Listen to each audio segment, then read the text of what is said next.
Hello बच्चों। आज हम एम्प्लॉयबिलिटी स्किल्स का जो पहला चैप्टर है आईटी लिटरेसी, आईटी साक्षरता, उसके दूसरे पार्ट के वीडियो में आगे हम लोग देखेंगे कि हार्डवेयर क्या होता है और कंप्यूटर में इसका किस प्रकार यूज किया जाता है। अगर हम लोग कंप्यूटर के भाग को देखें तो मेनली दो भागों में इसको बांटा गया है। पहला जो है हमारा है हार्डवेयर, दैट इज एच से मैं इसको डिनोट कर रहा हूँ हार्डवेयर, और दूसरा जो है सॉफ्टवेयर।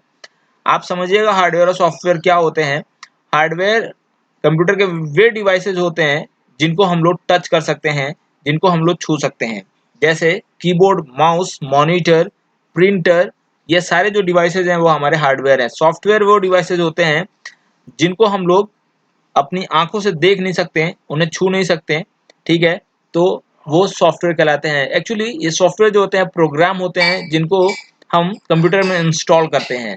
जैसे हम लोग व्हाट्सएप जो चलाते हैं वो एक सॉफ्टवेयर है, फेसबुक जो चलाते हैं वो एक सॉफ्टवेयर है, ठीक है। कंप्यूटर स्क्रीन पे जो फेसबुक हम लोग जैसे लॉग इन करते हैं, पेज ओपन करते हैं, तो कोई अगर उसको छूता है तो बोलता है हमने तो फेसबुक को छू लिया। दैट इज वो फेसबुक को नहीं, वो हमारे स्क्रीन को छूता है, वो मॉनिटर को छूता है, जो कि एक हार्डवेयर होता है, ठीक है। तो ये बेसिक डिफरेंस होता है हार्डवेयर और सॉफ्टवेयर में, ठीक। और यहाँ पे देखिए इसमें लिखा हुआ है कि जो हार्डवेयर होते हैं वो मेनली, पहला जो हार्डवेयर होता है वो इनपुट डिवाइसेज होती हैं, उसको हम लोग बोलते हैं इनपुट डिवाइस, ठीक है। इनपुट डिवाइस में क्या होता है कि कंप्यूटर जिनसे इनपुट लेता है उनको इनपुट डिवाइस बोलते हैं। जैसे आप लिख सकते हैं जो मैं यहाँ पे बोल रहा हूँ, कीबोर्ड हो गया, माउस हो गया, स्कैनर हो गया, ये सब क्या है, इनपुट डिवाइस हैं। एक और इनपुट डिवाइस होता है जिसको हम लोग बोलते हैं जॉयस्टिक, JOY, आप लिखिए JOY, जॉयस्टिक, STSTIC,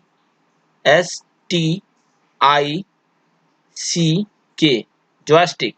तो ये जॉयस्टिक इनपुट डिवाइस है, इसका क्वेश्चन पूछा चुका है, इसलिए मैं बता रहा हूँ। इससे गेम खेला जाता है, ठीक है। और अगर आउटपुट डिवाइस की बात करें तो जिससे आउटपुट मिलता हो कंप्यूटर से उसको हम लोग आउटपुट डिवाइस बोलते हैं। जैसे हमारा मॉनिटर हो गया, प्रिंटर हो गया एक आउटपुट डिवाइस। कई लोग कंफ्यूज जाते हैं प्रिंटर और स्कैनर में। स्कैनर इनपुट लेता है, स्कैन करता है चीजों को, इसलिए वो इनपुट है। प्रिंटर जो है आउटपुट देता है, प्रिंट कोई देता है, कोई हमारे पास कोई मैटर है उसको हम लोग प्रिंट करते हैं तो उसको हमें प्रिंट के रूप में वो आउटपुट देता है, इसीलिए हम लोग प्रिंटर को आउटपुट डिवाइस कहते हैं। समझ रहे हैं आप लोग। और तीसरी जो चीज है यहाँ पे हार्डवेयर की, वो है हमारा CPU। ये दूसरी हो गई और यहाँ पे हमारी ये तीसरी हो गई, ठीक है, ठीक। तो ये जो हमारा CPU है, आप समझिए जैसे हमारे पास मोबाइल है तो मोबाइल में हम लोग सिम लगाते हैं, ठीक है। उसी तरीके का एक हमारे पास चिप होता है CPU, जिसको बोलते हैं हम लोग कंप्यूटर में लगाते हैं, ठीक है। सिम से थोड़ा सा बड़ा होता है, ठीक है, ऐसे बिस्किट की तरह होता है, ठीक। तो ये जो CPU होता है, इस CPU के 3 पार्ट होते हैं, याद रखिएगा। इसके 3 पार्ट होते हैं। जो 3 पार्ट होते हैं मैंने यहाँ पे दिखा दिया आपको। पहला होता है मेमोरी, ये थोड़ा सा यहाँ पे गलत हो गया है, जैसे नंबरिंग नहीं करिए। पहला पार्ट हो गया ये मेमोरी। जो दूसरा पार्ट है CPU का वो है कंट्रोल यूनिट, ठीक है। और तीसरा जो है होता है हमारा, वो होता है अरिथमेटिक एंड लॉजिक यूनिट, ठीक है। ये जो प्राइमरी मेमोरी होती है, सेकेंडरी मेमोरी होती है, वो एक्चुअली मेमोरी के पार्ट होते हैं, वो मैं भी आपको एक्सप्लेन करूंगा यहाँ पे। तो इसको हम लोग दे देते हैं A और B, ठीक है। सबसे पहले हम लोग समझते हैं मेमोरी क्या होती है। जैसे हमें घर घर की आवश्यकता होती है रहने के लिए, अगर कोई चीज हमें रखनी है, जैसे मैं कहता हूँ कि आपको 2 किलो चावल रखना है, तो आप चावल को किसी थैले में रखोगे या तो किसी बर्तन में रखोगे, तो रखने के लिए कोई ना कोई चीज चाहिए आपको। उसी तरह कंप्यूटर में कोई चीज सेव करने के लिए हमें क्या चाहिए, स्पेस चाहिए, तो उसी को बोलते हैं हम लोग मेमोरी, ठीक है। इसकी जो यूनिट होती है वो बाइट होती है, ठीक।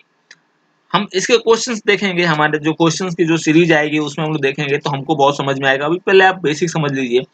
और मेमोरी को 2 भागों में बांटा गया, एक होता है प्राइमरी मेमोरी और एक होता है सेकेंडरी मेमोरी। प्राइमरी का मतलब होता है, प्राइमरी का मतलब होता है एसेंशियल, जरूरी है, बहुत जरूरी है। जैसे हम लोग बोलते हैं प्राइमरी स्कूल, उसको प्राइमरी नाम क्यों दिया गया है? प्राइमरी इसलिए दिया गया क्योंकि वो एसेंशियल है, वो तो हमारा करना ही है, वो हमको पढ़ना ही है, उसके बिना तो जिंदगी सही नहीं होगी हमारी।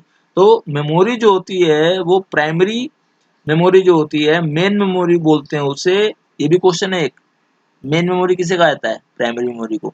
तो इसके बिना काम ही नहीं चलेगा, ठीक है। तो ये 2 प्रकार का होता है, एक होता है रैम, एक होता है रोम, RAM रैम, ठीक है, RAM रैम, और एक होता है रोम,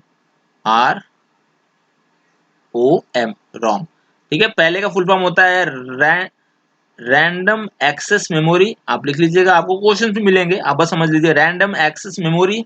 और दूसरे का होता है रीड ओनली मेमोरी, ठीक है, ओनली किस ओनली ONLY, ठीक है, रीड ओनली मेमोरी, ठीक। अब जो सेकेंडरी मेमोरी होती है, ये मेमोरी जो होती है वो हमारी जो इसकी मतलब जरूरत उतनी नहीं होती है, अगर ये नहीं भी होगा तो हमारा कंप्यूटर रन करेगा, काम करेगा। जैसे हमारा पेन ड्राइव होता है, अगर हम पेन ड्राइव कंप्यूटर में नहीं भी लगाते हैं तो हमारा कंप्यूटर क्या करेगा, काम करेगा, ठीक है। सीडी हो गया, सीडी का फुल फॉर्म होता है कॉम्पैक्ट डिस्क, ठीक, सीडी हो गया, या एक्सटर्नल हार्ड डिस्क हो गया।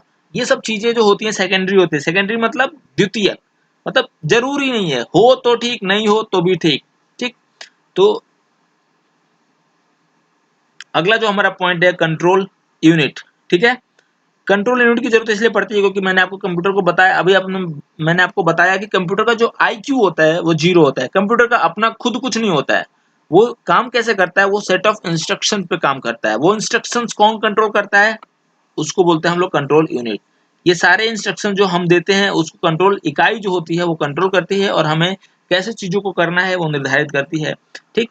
अरिथमेटिक लॉजिक यूनिट जो अगला पॉइंट है हमारा, इसका काम क्या होता है, कंप्यूटर में जितने भी अरिथमेटिक का मतलब होता है गणित, मैथमेटिक्स, ठीक है, जितने भी कैलकुलेशन हैं मैथमेटिकल, जैसे गुणा भाग जोड़ घटाना या कुछ भी, जितने भी मैथमेटिकल कंडीशंस या लॉजिकल कंडीशंस हम लोग जनरेट करते हैं, कैलकुलेशन करने हैं, वो सब किससे करते हैं हम लोग, ALU। इसका शॉर्ट फॉर्म होता है ALU, याद रखिएगा, कई बार पूछा गया है ALU का पूरा नाम क्या होता है। तो ALU का पूरा नाम जो होता है arithmetic and logical unit, ALU बोलते हैं इसको, ठीक है। तो इस एक अकेले स्लाइड पे हमने बहुत सारे क्वेश्चंस देखे जो आते हैं, और आपको ये बिल्कुल आने चाहिए, ठीक है। अगला जो क्वेश्चन है वो है हमारा ऑपरेटिंग सिस्टम, ठीक है। तो ऑपरेटिंग सिस्टम क्या होता है, ऑपरेटिंग सिस्टम की जरूरत क्यों पड़ती है कंप्यूटर में, वो सब समझाऊंगा मैं इस आपको स्लाइड में, ठीक है। और इसके पहले आप थोड़ा सा रिकॉल करिए, हमने आपको बताया कंप्यूटर जो होता है इसमें दो पार्ट होते हैं, हार्डवेयर और सॉफ्टवेयर। हार्डवेयर अलग चीज हो गई, सॉफ्टवेयर अलग चीज हो गई, ठीक है। मैंने आपको बताया दो चीजें होती हैं, हार्डवेयर और एक सॉफ्टवेयर, ठीक है। तो अगर ये हार्डवेयर है, मतलब जैसे कीबोर्ड, ठीक, सॉफ्टवेयर, सॉफ्टवेयर क्या हो गया हमारा, जैसे मान लीजिए हमारे पास कोई सॉफ्टवेयर का नाम हम आपको बता दें, जैसे हम लोग कंप्यूटर पे इंस्टॉल करते हैं, जैसे आपका हो गया, हमें इंटरनेट चलाना है, तो इंटरनेट के लिए हमें कौन सा सॉफ्टवेयर इंस्टॉल करना पड़ेगा, मौजूला या गूगल क्रोम, ठीक है। अब हमें सर्च करना है कुछ गूगल से, हमें सर्च करना है ITI लखनऊ का जो होम पेज है, ITI लखनऊ या ITI हेड ऑफिस का होम पेज, ऐसे करके सर्च करना है जिससे हम ITI का मेन पेज वेबसाइट का खोज सके। तो ऐसा तो है नहीं कि हमने कीबोर्ड को एंटर किया और वो डायरेक्ट इसको हमें आउटपुट मिल जाए।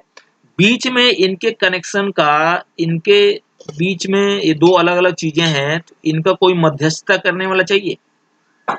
कैसे ये अपने इंस्ट्रक्शन को भेजेगा यहाँ पे, उनको कोई ना कोई मध्यस्थता करने वाला चाहिए। तो वो कौन मध्यस्थता करता है, ऑपरेटिंग सिस्टम। तो याद रखिएगा ऑपरेटिंग सिस्टम का डेफिनेशन बस यही बोल दीजिएगा, हार्डवेयर और सॉफ्टवेयर के बीच मध्यस्थता करने वाला जो सिस्टम होता है वो ऑपरेटिंग सिस्टम होता है, ठीक है। This is a program, this is a program या इंटरफेस बोल सकते हैं इसको। This is a interface between hardware and software, hardware और सॉफ्टवेयर के बीच का इंटरफेस होता है, ठीक है। और ये जो होता है वो सिस्टम सॉफ्टवेयर होता है, ठीक। अब याद रखिएगा सॉफ्टवेयर दो प्रकार के होते हैं, एक जो होता है वो होता है एप्लीकेशन सॉफ्टवेयर और एक होता है सिस्टम सॉफ्टवेयर। वे सॉफ्टवेयर जिनके बिना कंप्यूटर हमारा चल सकता है, जरूरी नहीं है वो होते हैं एप्लीकेशन सॉफ्टवेयर। लेकिन वो सॉफ्टवेयर जिनके बिना कंप्यूटर रन ही नहीं करेगा वो होते हैं सिस्टम सॉफ्टवेयर। तो ऑपरेटिंग सिस्टम जो होता है वो हमारा सिस्टम सॉफ्टवेयर होता है। एप्लीकेशन सॉफ्टवेयर में आपके क्या आ जाएंगे, व्हाट्सएप हो गया, फेसबुक हो गया, मौजूला हो गया, क्रोम हो गया, ठीक है। अगर ये हम नए भी इंस्टॉल करेंगे तो हमारा कंप्यूटर चलेगा, रन करेगा, कोई दिक्कत नहीं है, ठीक है। तो इसमें कोई चीज समझाने वाली चीज तो बहुत आसान है, मैंने समझा दिया। यह एक ऐसा सिस्टम सॉफ्टवेयर है जो मनुष्य एवं एप्लीकेशन सॉफ्टवेयर के मध्य संवाद करता है। एप्लीकेशन सॉफ्टवेयर मैंने आपको बताया यही, मनुष्य मनुष्य एवं एप्लीकेशन सॉफ्टवेयर के बीच काम करता है। मनुष्य मतलब आपका जो ये मैंने बताया हार्डवेयर, हार्डवेयर कौन यूज करता है? मनुष्य यूज तो करता है। तो मनुष्य ने हार्डवेयर के जरिए जो इनपुट दिया तो वो एप्लीकेशन के बीच में काम किया, एप्लीकेशन और हार्डवेयर के बीच। मैंने यही तो समझाया यहाँ पर, ठीक है, हार्डवेयर और सॉफ्टवेयर के बीच। तो हार्डवेयर की जगह क्या आ जाएगा? मनुष्य, और सॉफ्टवेयर मतलब गूगल क्रोम। तो उनके बीच संवाद करता है, ठीक है, तो वही हमारा ऑपरेटिंग सिस्टम होता है। आगे बढ़ते हैं हम लोग। अगला है हमारा कि ऑपरेटिंग सिस्टम के प्रकार। ऑपरेटिंग सिस्टम दो प्रकार के होते हैं, एक single user operating system, multi user operating system. इससे ज्यादा क्वेश्चन पूछा नहीं जाता है तो इसलिए इसके अंदर मैं बहुत ज्यादा जाऊंगा नहीं। आप बस ये समझिए कि दो प्रकार के ऑपरेटिंग सिस्टम होते हैं, सिंगल यूजर और ऑपरेटिंग सिस्टम। इसमें थोड़ा सा अंतर ये समझ लीजिए कि इस ऑपरेटिंग सिस्टम में, पहले वाले ऑपरेटिंग सिस्टम में एक बार में एक ही यूजर काम कर सकता है, लेकिन इस वाले ऑपरेटिंग सिस्टम में एक ही ऑपरेटिंग सिस्टम पे, एक ही सिस्टम पे एक साथ बहुत सारे आदमी काम कर सकते हैं। एक ही ऑपरेटिंग सिस्टम से बहुत सारे यूजर काम कर सकते हैं, तो वो मल्टी यूजर ऑपरेटिंग सिस्टम कहलाता है, ठीक है। और इसके आगे की जो कंटेंट है, स्लाइड है, वो मैं आपको अगले वीडियो में एक्सप्लेन करूंगा। तो इस वीडियो में अगर आपको कोई चीज़ समझ में ना आई हो तो आप मुझे इस ईमेल आईडी या नंबर पे व्हाट्सएप करके हमसे संपर्क कर सकते हैं, और जो भी क्वेश्चंस आप भेजेंगे मैं उसका रिप्लाई करूंगा। Thank you so much.